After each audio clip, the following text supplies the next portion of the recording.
Ezrail bir gün bir adam ýanyna bardyr we onuň gezeginiň ýetendigini aýtdyr.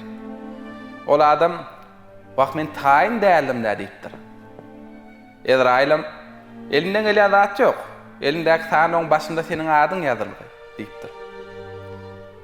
Adam çäresiz ýagdaýda lalaşmaly bolýar we Ezraila ölmedinden öň sana bir çay bereýin diýip mürakat edýär. Ezrail razylaşýar. Emma ol adam getiren çaýynyň içine 2-3 gerdejik uky derman etýär.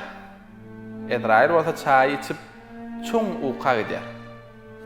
Ol adam bolsa sanyny alyp birinji düren öz adyny pozup iň soňra ýazdyr. Bir wagtdan soň Ezrail oýanyp çaýyňa gowy eken, hezle diýinjalym. Bu hoşgulawlygyň üçin sanyny iň soňra masajak diýipdir. Käte elimizden gelen etsegem ýazgypdan gaçyp gutulma ýokdur.